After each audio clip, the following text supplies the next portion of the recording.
कथा कहानी काव्य में आपका स्वागत है। कहानियों, कविताओं और व्यंग के रूप में साहित्य हमें वक्त विशेष के देश, समाज और जीवन दर्शन से अवगत कराता है। यह हमारा एक प्रयास है ऐसी रचनाओं को आवाज़ देकर आप तक पहुंचाने का। हमारे साथ जुड़िए हमारे YouTube चैनल और Facebook पेज पर। Like, share, subscribe. कथा कहानी काव्य।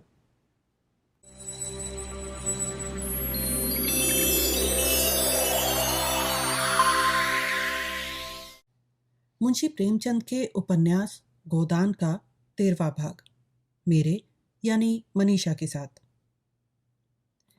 मालती बाहर से तितली है, भीतर से मधुमक्खी। उसके जीवन में हंसी ही हंसी नहीं है। केवल गुड़ खाकर कौन जी सकता है? और जिए भी तो वह कोई सुखी जीवन न होगा। वह हंसती है इसलिए कि उसे इसके दाम भी मिलते हैं।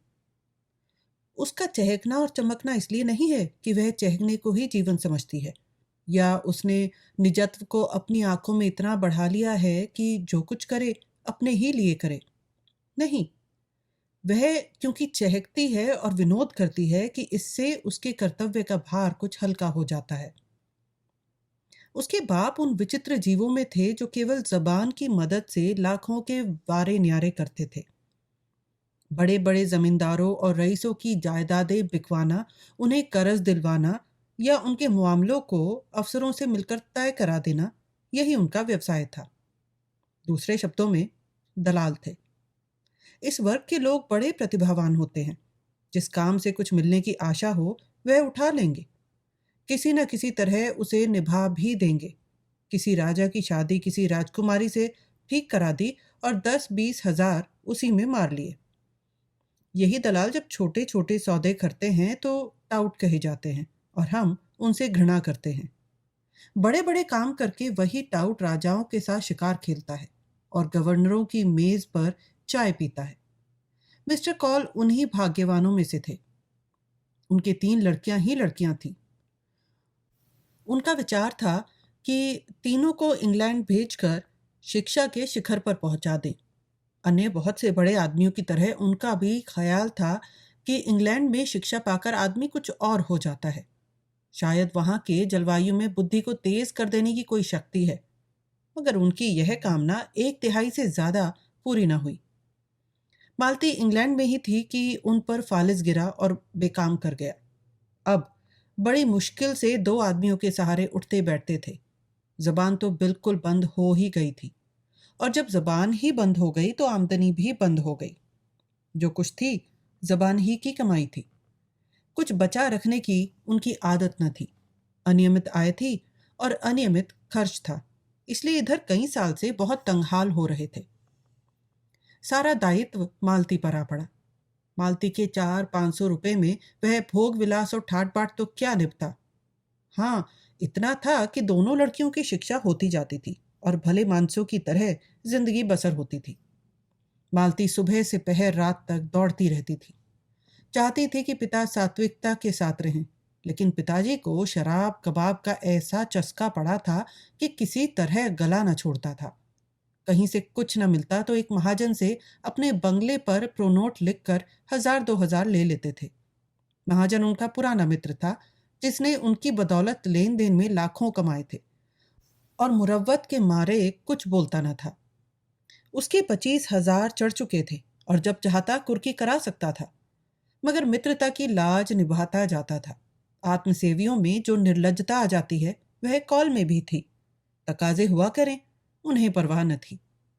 मालती उनके अपव्यय पर झुंझलाती रहती थी, लेकिन उसकी माता जो साक्षात देवी थी और इस युग में भी पति की सेवा को नारी जीवन का मुख्य हेतु समझती थी, उसे समझाती रहती थी। इसलिए गृह युद्ध ना होने पाता था। संध्या हो गई थी। हवा में अभी तक गर्मी थी। आकाश में धुंध छाया हुआ था। मालती और उसकी दोनों बहनें बंगले के सामने घास पर बैठी हुई थी। पानी न पाने के कारण वहां की धूप जल गई थी और भीतर की मिट्टी निकल आई थी। मालती ने पूछा, माली क्या बिल्कुल पानी नहीं देता? मंजली बहन सरोज ने कहा, पड़ा पड़ा सोया करता है सुअर। जब कहो तो 20 बहाने निकालने लगता है। सरोज बीए में पढ़ती थी, दुबली सी, लंबी, पीली, रूखी, कटु। उसे किसी की कोई बात पसंद न आती थी, हमेशा ऐब निकालती रहती थी। डॉक्टरों की सलाह थी कि वह कोई परिश्रम ना करे और पहाड़ पर रहे, लेकिन घर की स्थिति ऐसी न थी कि उसे पहाड़ पर भेजा जा सकता। सबसे छोटी वरदा को सरोज से इसलिए द्वेष था कि सारा घर सरोज को हाथों हाथ लिए रहता था। वह चाहती थी जिस बीमारी में इतना स्वाद है वह उसे ही क्यों नहीं हो जाती। गोरी सी, गर्वशील, स्वस्थ, चंचल आंखों वाली बालिका थी जिसके मुख पर प्रतिभा की झलक थी। सरोज के सिवा उसे सारे संसार से सहानुभूति थी। सरोज के कथन का विरोध करना उसका स्वभाव था। बोली, दिन भर दादाजी बाजार भेजते रहते हैं, फुर्सत ही कहाँ पाता है। मरने को तो छुट्टी मिलती नहीं, पड़ा पड़ा सोएगा। सरोज ने डांटा। दादाजी उसे कब बाजार भेजते हैं री, झूठी कहीं की। रोज भेजते हैं, रोज। अभी तो आज ही भेजा था, कहो तो बुलाकर पुछवा दूं। पुछवाएगी, बुलाऊं? मालती डरी। दोनों गुथ जाएंगी तो बैठना मुश्किल कर देंगी। बात बदल कर बोली, अच्छा खैर होगा, आज डॉक्टर मेहता का तुम्हारे यहाँ भाषण हुआ था सरोज? सरोज ने नाक सिकोड़ कर कहा, हाँ हुआ तो था, लेकिन किसी ने पसंद नहीं किया। आप फरमाने लगे, संसार में स्त्रियों का क्षेत्र पुरुषों से बिल्कुल अलग है। स्त्रियों का पुरुषों के क्षेत्र में आना इस युग का कलंक है। सब लड़कियों ने तालियां और सीटियां बजानी शुरू की। बेचारे लज्जित होकर बैठ गए। कुछ अजीब से आदमी मालूम होते हैं। आपने यहां तक कह डाला कि प्रेम केवल कवियों की कल्पना है। वास्तविक जीवन में इसका कहीं निशान नहीं। लेडी हुक्को ने उनका खूब मजाक उड़ाया। मालती ने कटाक्ष किया, लेडी हुक्को ने? इस विषय में वह भी कुछ बोलने का साहस रखती हैं। तुम्हें डॉक्टर साहब का भाषण आदि से अंत तक सुनना चाहिए था। उन्होंने दिल में लड़कियों को क्या समझा होगा। पूरा भाषण सुनने का सब्र किसे था? वह तो जैसे घाव पर नमक छिड़कते थे। फिर उन्हें बुलाया ही क्यों? आखिर उन्हें कोई औरतों से बैर तो नहीं? जिस बात को हम सत्य समझते हैं उसी का तो प्रचार करते हैं। औरतों को खुश करने के लिए वह उन किसी कहने वालों में से नहीं है। और फिर अभी यह कौन जानता है कि स्त्रियां जिस रास्ते पर चलना चाहती हैं वही सत्य है। बहुत संभव है आगे चलकर हमें अपनी धारणा बदलनी पड़े। उसने फ्रांस, जर्मनी और इटली की महिलाओं के जीवन आदर्श बतलाए और कहा, शीघ्र ही वुमेन्स लीग की ओर से मेहता का भाषण होने वाला है। सरोज को कुतूहल हुआ, मगर आप भी तो कहती हैं कि स्त्रियों और पुरुषों के अधिकार समान होने चाहिए। अब भी कहती हूं, लेकिन दूसरे पक्ष वाले क्या कहते हैं यह भी तो सुनना चाहिए। संभव है हम ही गलती पर हों। यह लीग इस नगर की नई संस्था है और मालती के उद्योग से खुली है। नगर की सभी शिक्षित महिलाएं उसमें शरीक हैं। मेहता के पहले भाषण ने महिलाओं में बड़ी हलचल मचा दी थी और लीग ने निश्चय किया था कि उनका खूब दंदा शिकन जवाब दिया जाए। मालती ही पर यह भार डाल दिया गया था। मालती कई दिन तक अपने पक्ष के समर्थन में युक्तियां और प्रमाण खोजती रही। और भी कई देवियां अपने भाषण लिख रही थी। उस दिन जब मेहता शाम को लीग के हॉल में पहुंचे तो जान पड़ता था हॉल फट जाएगा। उन्हें गर्व हुआ। उनका भाषण सुनने के लिए इतना उत्साह, और वह उत्साह केवल मुख पर और आंखों में न था। आज सभी देवियां सोने और रेशम से लदी हुई थी, मानो किसी बारात में आई हूं।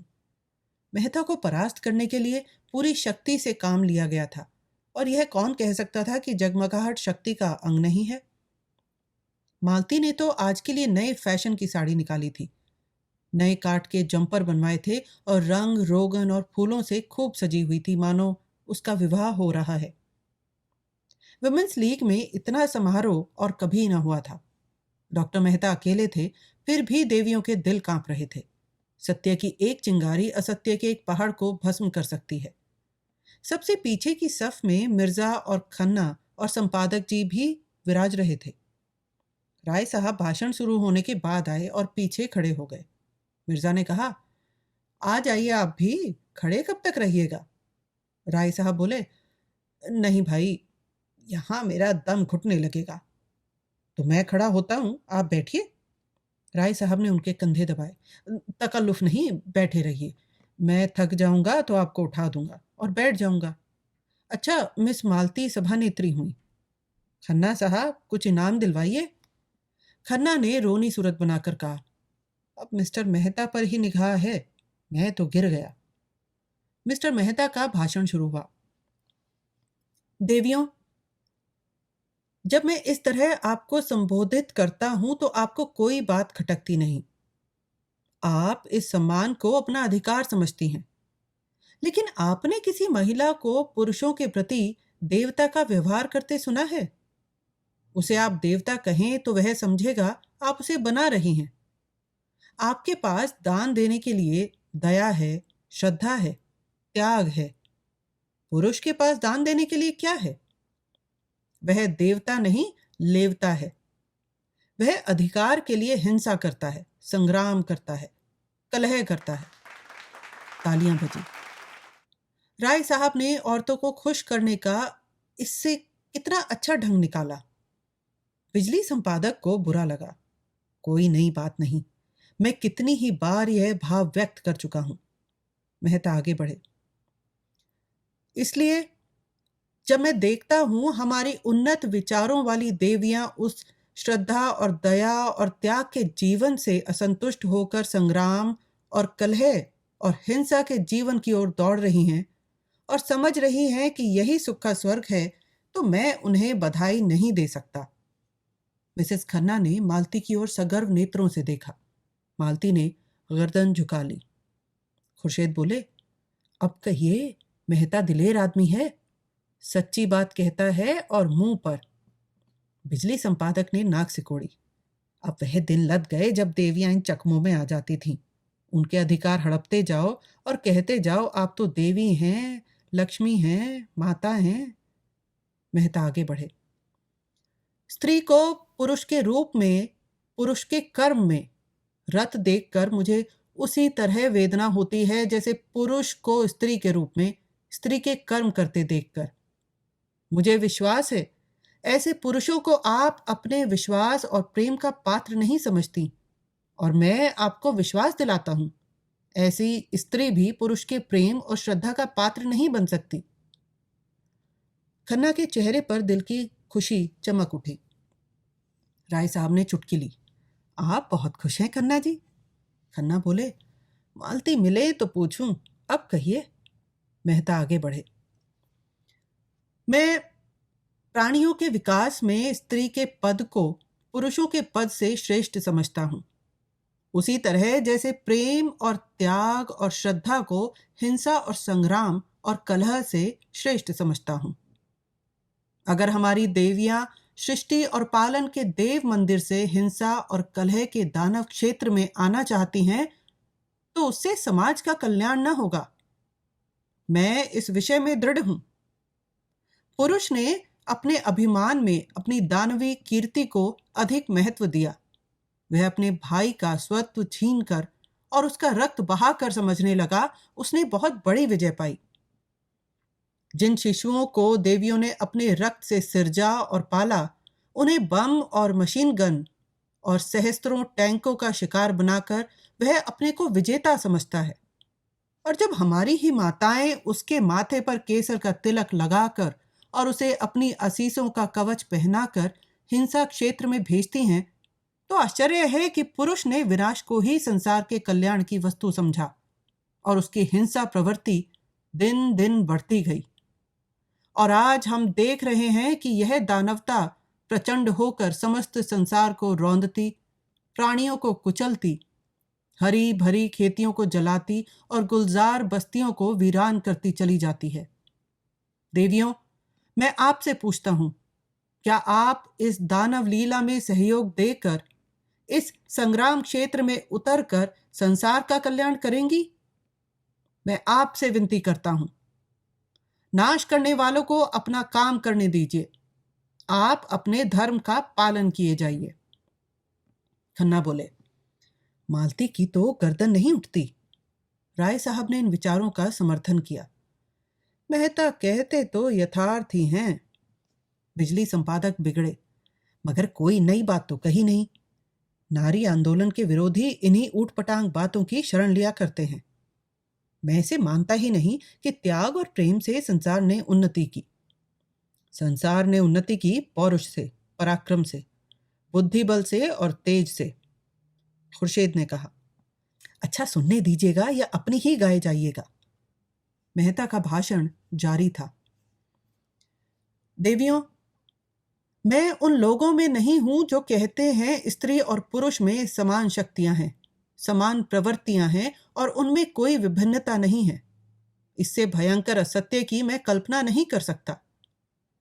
यह वह असत्य है जो युग युगांतरों से संचित अनुभव को उसी तरह ढक लेना चाहता है जैसे बादल का एक टुकड़ा सूर्य को ढक लेता है। मैं आपको सचेत किए देता हूं कि आप इस जाल में न फंसें। स्त्री पुरुष से उतनी ही श्रेष्ठ है जितना प्रकाश अंधेरे से। मनुष्य के लिए क्षमा और त्याग और अहिंसा जीवन के उच्चतम आदर्श हैं। नारी इस आदर्श को प्राप्त कर चुकी है। पुरुष धर्म और अध्यात्म और ऋषियों का आश्रय लेकर उस लक्ष्य पर पहुंचने के लिए सदियों से जोर मार रहा है, पर सफल नहीं हो सका। मैं कहता हूं उसका सारा अध्यात्म और योग एक तरफ और नारियों का त्याग एक तरफ। तालियां बजी, हॉल हिल उठा। राय साहब ने गदगद होकर कहा, मेहता वही कहते हैं जो इनके दिल में है। ओंकारनाथ ने टीका की, लेकिन बातें सभी पुरानी हैं, सड़ी हुई। पुरानी बात भी आत्मबल के साथ कही जाती है तो नई हो जाती है। जो 1000 रुपए हर महीने फटकार कर विलास में उड़ाता हो, उसमें आत्मबल जैसी कोई वस्तु नहीं रह जाती। यह केवल पुराने विचार की नारियों और पुरुषों को प्रसन्न करने के ढंग हैं। खन्ना ने मालती की ओर देखा। यह क्यों फूली जा रही हैं? इन्हें तो शर्माना चाहिए। खुर्शीद ने खन्ना को उकसाया। अब तुम भी एक तकरीर कर ही डालो खन्ना, नहीं मेहता तुम्हें उखाड़ फेंकेगा। आधा मैदान तो उसने अभी मार लिया है। खन्ना ने खिसिया कर कहा, मेरी ना कहिए, मैंने ऐसी कितनी चिड़ियां फंसा कर छोड़ दी हैं। राय साहब ने खुर्शीद की तरफ आंख मारकर कहा, आजकल आप महिला समाज की तरफ आते जाते हैं। सच कहना, कितना चंदा दिया? खन्ना पर झेप छा गई। मैं ऐसे समाजों को चंदे नहीं दिया करता जो कला का ढोंग रचकर दुराचार फैलाते हैं। मेहता का भाषण जारी था। पुरुष कहता है, जितने दार्शनिक और वैज्ञानिक आविष्कारक हुए हैं वह सब पुरुष थे। जितने बड़े बड़े महात्मा हुए हैं वह सब पुरुष थे। सभी योद्धा, सभी राजनीति के आचार्य, बड़े बड़े नाविक, बड़े बड़े सब कुछ पुरुष थे। लेकिन इन बड़ों बड़ों के समूहों ने मिलकर क्या किया? महात्माओं और धर्म प्रवर्तकों ने संसार में रक्त की नदियां बहाने और वैमनस्य की आग भड़काने के सिवा और क्या किया? योद्धाओं ने भाइयों की गर्दनें काटने के सिवा और क्या यादगार छोड़ी? राजनीतिज्ञों की निशानी अब केवल लुप्त साम्राज्यों के खंडहर रह गए हैं और आविष्कारों को ने मनुष्य को मशीन का गुलाम बना देने के सिवा और क्या समस्या हल कर दी? पुरुषों की रची हुई संस्कृति में शांति कहाँ है? सहयोग कहाँ है? ओंकारनाथ उठकर जाने को हुए। विलासियों के मुंह से बड़ी बड़ी बातें सुनकर मेरी देह भस्म हो जाती है। खुर्शीद ने उनका हाथ पकड़कर बैठाया। आप भी संपादक जी निरे पोंगा ही रहे। अजी यह दुनिया है जिसके जी में जो आता है बकता है। कुछ लोग सुनते हैं और तालियां बजाते हैं। चलिए किस्सा खत्म कीजिए।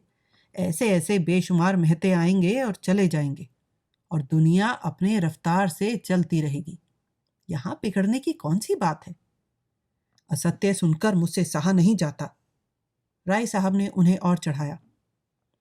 उल्टा के मुंह से सतियों की सी बात सुनकर किसका जीना जलेगा? ओंकारनाथ फिर बैठ गए। मेहता का भाषण जारी था। मैं आपसे पूछता हूं, क्या बाज को चिड़ियों का शिकार करते देखकर हंस को यह शोभा देगा कि वह मानसरोवर की आनंदमयी शांति को छोड़कर चिड़ियों का शिकार करने लगे? और अगर वह शिकारी बन जाए तो आप उसे बधाई देंगी? हंस के पास उतनी तेज चोंच नहीं है, उतनी तेज चंगुल नहीं है।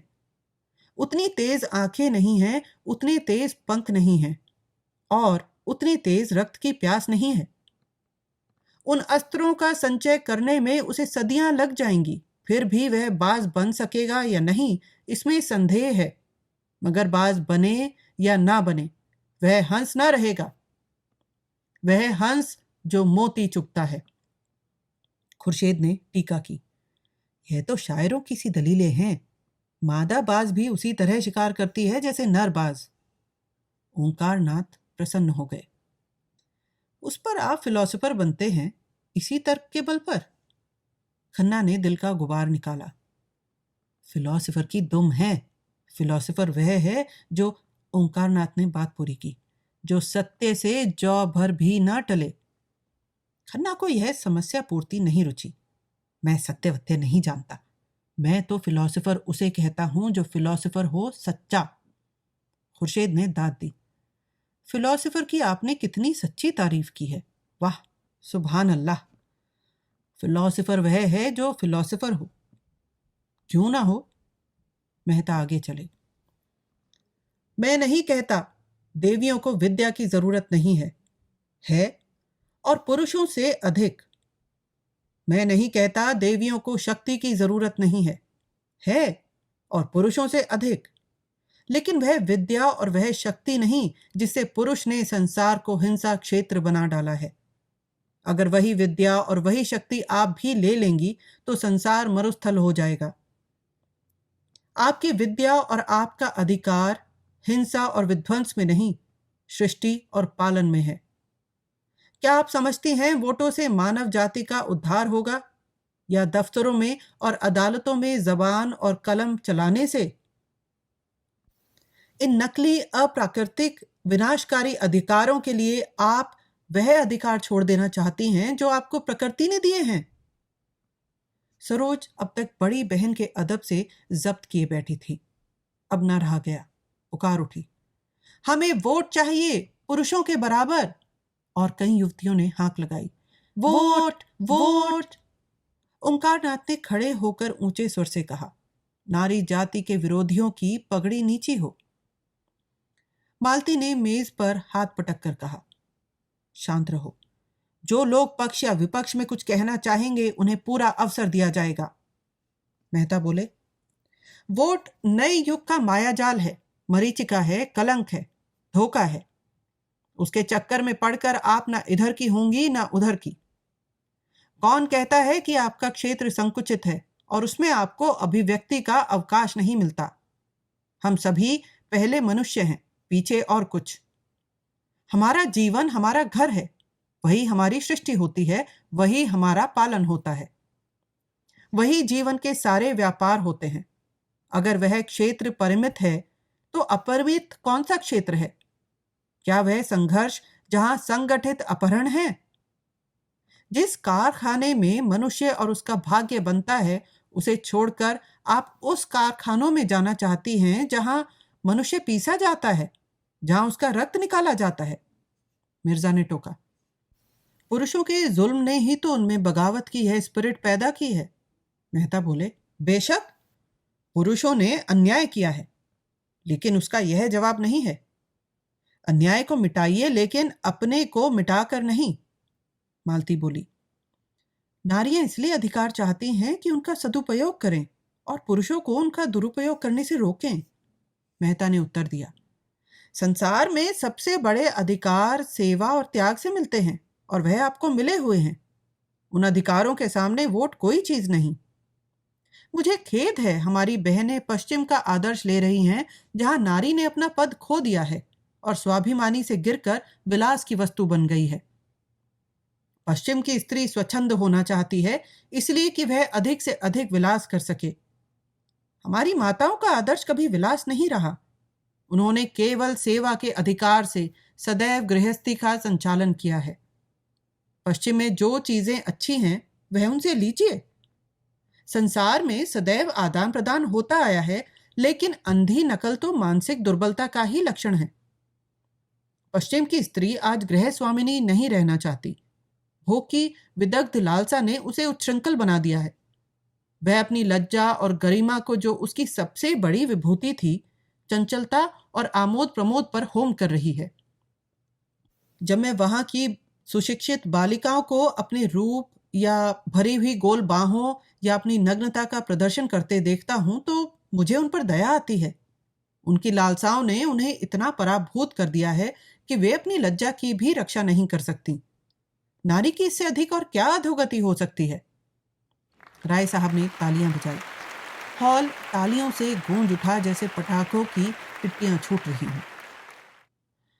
मिर्जा साहब ने संपादक जी से कहा, इसका जवाब तो आपके पास भी ना होगा। संपादक जी ने विरक्त मन से कहा, सारे व्याख्यान में इन्होंने यही एक बात सत्य कही है। तब तो आप भी मेहता के मुरीद हुए? जी नहीं, अपने लोग किसी के मुरीद नहीं होते। मैं इसका जवाब ढूंढ निकालूंगा, बिजली में देखिएगा। इसके माने यह है कि आप हक की तलाश नहीं करते, सिर्फ अपने पक्ष के लिए लड़ना चाहते हैं। राय साहब ने आड़े हाथों लिया। इसी पर आपको अपने सत्य प्रेम का अभिमान है? संपादक जी अविचल रहे। वकील का काम अपने मुवक्किल का हित देखना है, सत्य या असत्य का निराकरण नहीं। तो यूं कहिए कि आप औरतों के वकील हैं। मैं उन सभी लोगों का वकील हूं जो निर्बल हैं, निस्सहाय हैं, पीड़ित हैं। बड़े बेहया हो यार, मेहता जी कह रहे थे। और यह पुरुषों का षड्यंत्र है, देवियों को ऊंचे शिखर से खींचकर अपने बराबर बनाने के लिए। उन पुरुषों का जो कायर हैं, जिनमें वैवाहिक जीवन का दायित्व संभालने की क्षमता नहीं है, जो स्वच्छंद काम क्रीड़ा की तरंगों में सांडों की भांति दूसरों की हरी भरी खेती में मुंह डालकर अपनी कुत्सित लालसाओं को तृप्त करना चाहते हैं। पश्चिम में इनका षड्यंत्र सफल हो गया और देवियां तितलियां बन गई। मुझे यह कहते हुए शर्म आती है कि इस त्याग और तपस्या की भूमि भारत में भी कुछ वही हवा चलने लगी है। विशेषकर हमारी शिक्षित बहनों पर वह जादू बड़ी तेजी से चल रहा है। वह गृहिणी का आदर्श त्याग कर तितलियों का रंग पकड़ रही हैं। सरोज ने उत्तेजित होकर बोला, हम पुरुषों से सलाह नहीं मांगती। अगर वह अपने बारे में स्वतंत्र हैं तो स्त्रियां भी अपने विषय में स्वतंत्र हैं। युवतियां विवाह को पेशा नहीं बनाना चाहती, वह केवल प्रेम के आधार पर विवाह करेंगी। जोर से तालियां बजी, विशेषकर अगली पंक्तियों में जहां महिलाएं थीं। मेहता ने जवाब दिया, जिसे तुम प्रेम कहती हो वह धोखा है, उद्दीप्त लालसा का विकृत रूप। उसी तरह जिसे सन्यास केवल भीख मांगने का संस्कृत रूप है। वह प्रेम अगर वैवाहिक जीवन में कम है तो मुक्त विलास में बिल्कुल नहीं है। सच्चा आनंद, सच्ची शांति केवल सेवा व्रत में है। वही अधिकार का स्रोत है, वही शक्ति का उद्गम है। सेवा ही वह सीमेंट है जो दंपति को जीवन पर्यंत स्नेह और साहचर्य में जोड़े रख सकता है, जिस पर बड़े बड़े आघातों का भी कोई असर नहीं होता। जहां सेवा का अभाव है वहीं विवाह विच्छेद है, परित्याग है, अविश्वास है। और आपके ऊपर पुरुष जीवन की नौका का कर्णधार होने के कारण जिम्मेदारी ज्यादा है। आप चाहें तो नौका को आंधी और तूफानों में पार लगा सकती हैं, और आपने असावधानी की तो नौका डूब जाएगी और उसके साथ आप भी डूब जाएंगी। भाषण समाप्त हो गया। विषय विवादग्रस्त था और कई महिलाओं ने जवाब देने की अनुमति मांगी, मगर देर बहुत हो गई थी, इसलिए मालती ने मेहता को धन्यवाद देकर सभा भंग कर दी। हाँ, यह सूचना दे दी गई कि अगले रविवार को इसी विषय पर कई देवियां अपने विचार प्रकट करेंगी। राय साहब ने मेहता को बधाई दी। आपने मन की बातें कही मिस्टर मेहता, मैं आपके एक एक शब्द से सहमत हूं। मालती हंसी। आप क्यों ना बधाई देंगे, चोर चोर मौसेरे भाई जो होते हैं ना। मगर यह सारा उपदेश गरीब नारियों ही के सिर क्यों थोपा जाता है? उन्हीं के सिर क्यों आदर्श और मर्यादा और त्याग सब कुछ पालन करने का भार पटका जाता है? मेहता बोले, इसलिए कि वह बात समझती हैं। खन्ना ने मालती की ओर अपनी बड़ी बड़ी आंखों से देखकर कहा, मानो उसके मन की बात समझने की चेष्टा करते हुए, डॉक्टर साहब के ये विचार मुझे तो कई 100 साल पिछड़े हुए मालूम होते हैं। मालती ने कटु होकर पूछा, कौन से विचार? यही सेवा और कर्तव्य आदि। तो आपको ये विचार 100 साल पिछड़े हुए मालूम होते हैं। तो कृपा करके अपने ताज़े विचार बतलाइए। दंपति कैसे सुखी रह सकते हैं, इसका कोई ताज़ा नुस्खा आपके पास है? खन्ना खिसिया गए। बात कही मालती को खुश करने के लिए, वह और तिनक उठी। बोली, यह नुस्खा तो मेहता साहब को मालूम होगा। डॉक्टर साहब ने तो बतला दिया और आपके ख्याल में वह 100 साल पुराना है, तो नया नुस्खा आपको बतलाना चाहिए। आपको ज्ञात नहीं कि दुनिया में ऐसी बहुत सी बातें हैं जो कभी पुरानी हो ही नहीं सकती। समाज में इस तरह की समस्याएं हमेशा उठती रहती हैं और हमेशा उठती रहेंगी। मिसेस खन्ना बरामदे में चली गई थी। मेहता ने उनके पास जाकर प्रणाम करते हुए कहा, मेरे भाषण के विचार में आपकी क्या राय है? मिसेस खन्ना ने आंखें झुकाकर कहा, अच्छा था, बहुत अच्छा, मगर अभी आप अविवाहित हैं। सभी नारियां देवियां हैं, श्रेष्ठ हैं, कर्णधार हैं। विवाह कर लीजिए तो पूछूंगी अब नारियां क्या हैं। और विवाह आपको करना पड़ेगा, क्योंकि आप विवाह से मुंह चुराने वाले मर्दों को कायर कह चुके हैं। मेहता हंसे। उसी के लिए तो जमीन तैयार कर रहा हूं। मिस मालती से जोड़ा भी अच्छा है। शर्त यही है कि वह कुछ दिन आपके चरणों में बैठकर आपसे नारी धर्म सीखें। वही स्वार्थी पुरुषों की बात। आपने पुरुष कर्तव्य सीख लिया है। यही सोच रहा हूं किससे सीखूं। मिस्टर खन्ना आपको बहुत अच्छी तरह सिखा सकते हैं। मेहता ने कह कहा मारा। नहीं, मैं पुरुष कर्तव्य भी आप ही से सीखूंगा। अच्छी बात है, मुझे से सीखिए।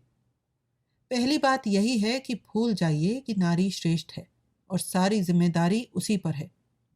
श्रेष्ठ पुरुष है और उसी पर गृहस्थी का सारा भार है। नारी में सेवा और संयम और कर्तव्य सब कुछ वही पैदा कर सकता है। अगर उसमें इन बातों का अभाव है तो नारी में भी अभाव रहेगा। नारियों में आज जो यह विद्रोह है, इसका कारण पुरुष का इन गुणों से शून्य हो जाना है। मिर्जा साहब ने आकर मेहता को गोद में उठा लिया और बोले, मुबारक। मेहता ने प्रश्न की आंखों से देखा। आपको मेरी तकरीर पसंद आई? तकरीर तो खैर जैसी थी वैसी थी, मगर कामयाब खूब रही। आपने परी को शीशे में उतार लिया। अपनी तकदीर सराहिए कि जिसने आज तक किसी को मुंह नहीं लगाया वह आपका कलमा पढ़ रही है। मिसेस खन्ना दबी जबान से बोली, जब नशा ठहर जाए तो कहिए। मेहता ने विरक्त भाव से कहा, मेरे जैसे किताबी कीड़ों को कौन औरत पसंद करेगी देवी जी? मैं तो पक्का आदर्शवादी हूं। मिसेस खन्ना ने अपने पति को कार की तरफ जाते देखा तो उधर चली गईं। मिर्जा भी बाहर निकल गए। मेहता ने मंच पर से अपनी छड़ी उठाई और बाहर जाना चाहते थे कि मालती ने आकर उनका हाथ पकड़ लिया और आग्रह भरी आंख से बोली, आप अभी नहीं जा सकते। चलिए, पापा से आपकी मुलाकात कराऊं और आज वहीं खाना खाइए। मेहता ने कान पर हाथ रखकर कहा, नहीं, मुझे क्षमा कीजिए। वहां सरोज मेरी जान खाएगी। मैं इन लड़कियों से बहुत घबराता हूं। नहीं नहीं, मैं जिम्मा लेती हूं, जो वह मुंह भी खोले। अच्छा, आप चलिए, मैं थोड़ी देर में आऊंगा। जी नहीं, यह ना होगा। मेरी कार सरोज को लेकर चल दी। आप मुझे पहुंचाने तो चलेंगे ही। दोनों मेहता की कार में बैठे। कार चली। एक क्षण के बाद मेहता ने पूछा, मैंने सुना है खन्ना साहब अपनी बीवी को मारा करते हैं। तब से मुझे इनकी सूरत से नफरत हो गई। जो आदमी इतना निर्दयी हो उसे मैं आदमी नहीं समझता। उस पर आप नारी जाति के बड़े हितैषी बनते हैं। तुमने उन्हें कभी समझाया नहीं? मालती उद्विग्न होकर बोली, ताली हमेशा दो हथेलियों से बजती है, यह आप भूल जाते हैं। मैं तो ऐसे किसी कारण की कल्पना ही नहीं कर सकता जो पुरुष अपनी स्त्री को मारे, चाहे स्त्री कितनी ही बदजबान हो। हाँ, कितनी ही। तो आप एक नए किस्म के आदमी हैं। अगर मर्द बदमिजाज है तो तुम्हारी राय में उस मर्द पर हंटरों की बौछार करनी चाहिए। क्यों? स्त्री जितनी क्षमाशील हो सकती है, पुरुष नहीं हो सकता। आपने खुद आज यह बात स्वीकार की है। तो औरत की क्षमाशीलता का यही पुरस्कार है। मैं समझता हूँ तुम खन्ना को मुंह लगाकर उसे और भी शह देती हो। तुम्हारा वह जितना आदर करता है, तुमसे उसे जितनी भक्ति है, उसके बल पर तुम बड़ी आसानी से उसे सीधा कर सकती हो, मगर तुम उसकी सफाई देकर स्वयं उस अपराध में शरीक हो जाती हो।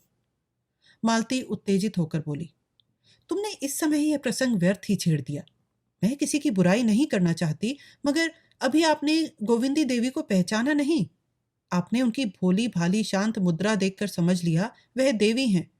मैं उन्हें इतना ऊंचा स्थान नहीं देना चाहती। उन्होंने मुझे बदनाम करने का जितना प्रयत्न किया है, मुझ पर जैसे जैसे आघात किए हैं, वह बयान करूं तो आप दंग रह जाएंगे, और तब आपको मानना पड़ेगा कि ऐसी औरत के साथ यही व्यवहार होना चाहिए। आखिर उन्हें आपसे इतना द्वेष है, इसका कोई कारण तो होगा। कारण उनसे पूछिए, मुझे किसी के दिल का हाल क्या मालूम। उनसे बिना पूछे भी अनुमान किया जा सकता है, और वह यह है, अगर कोई पुरुष मेरे और मेरी स्त्री के बीच में आने का साहस करे तो मैं उसे गोली मार दूंगा, और उसे ना मार सकूंगा तो अपनी छाती में मार लूंगा। इसी तरह अगर मैं किसी स्त्री को अपने और अपनी स्त्री के बीच में लाना चाहूं, तो मेरी पत्नी को भी अधिकार है, वह जो चाहे करे। इस विषय में मैं कोई समझौता नहीं कर सकता। यह अवैज्ञानिक मनोवृत्ति है जो हमने अपने बनैले पूर्वजों से पाई है, और आजकल कुछ लोग इसे असभ्य और असामाजिक व्यवहार कहेंगे, लेकिन मैं अभी तक उस मनोवृत्ति पर विजय नहीं पा सका और न पाना चाहता हूं। इस विषय में मैं कानून की परवाह नहीं करता। मेरे घर में भी मेरा कानून है। मालती ने तीव्र स्वर में पूछा, लेकिन आपने यह अनुमान कैसे कर लिया कि मैं आपके शब्दों में खन्ना और गोविंदी के बीच आना चाहती हूं? आप ऐसा अनुमान करके मेरा अपमान कर रहे हैं।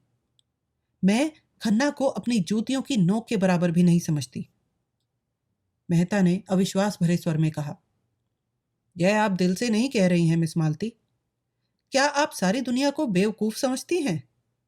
जो बात सभी समझ रहे हैं, अगर वही बात मिसेस खन्ना भी समझें तो मैं उन्हें दोष नहीं दे सकता।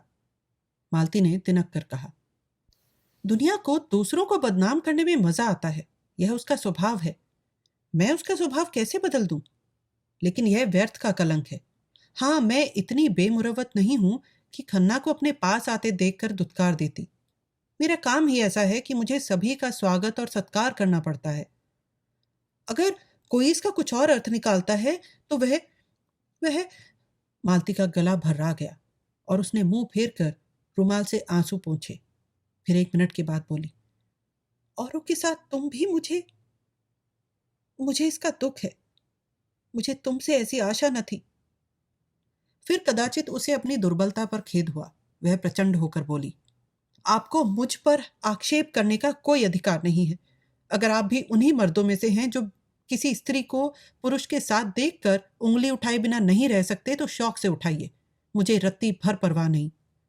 अगर कोई स्त्री आपके पास बार बार किसी न किसी बहाने से आए, आपको अपना देवता समझे, हर एक बात में आपसे सलाह ले, आपके चरणों के नीचे आंखें बिछाए, आपका इशारा पाते ही आग में कूदने को तैयार हो, तो मैं दावे से कह सकती हूँ आप उसकी उपेक्षा न करेंगे।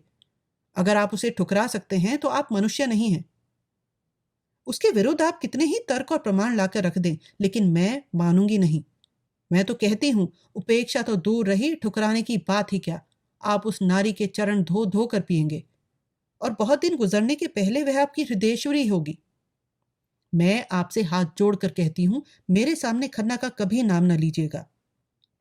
मेहता ने इस ज्वाला में मानो हाथ सेकते हुए कहा, शर्त यही है कि मैं खन्ना को आपके साथ न देखूं। मैं मानवता की हत्या नहीं कर सकती। वह आएंगे तो मैं उन्हें दुरदुराऊंगी नहीं। उनसे कहिए अपनी स्त्री के साथ सज्जनता से पेश आएं। मैं किसी के निजी मामले में दखल देना उचित नहीं समझती, न मुझे इसका अधिकार है। तो आप किसी की जबान नहीं बंद कर सकती। मालती का बंगला आ गया। कार रुक गई। मालती उतर पड़ी और बिना हाथ मिलाए चली गई। वह यह भी भूल गई कि उसने मेहता को भोजन की दावत दी है। वह एकांत में जाकर खूब रोना चाहती है। गोविंदी ने पहले भी आघात किए हैं, पर आज उसने जो आघात किया है वह बहुत गहरा, बड़ा चौड़ा और बड़ा मर्मभेदी है।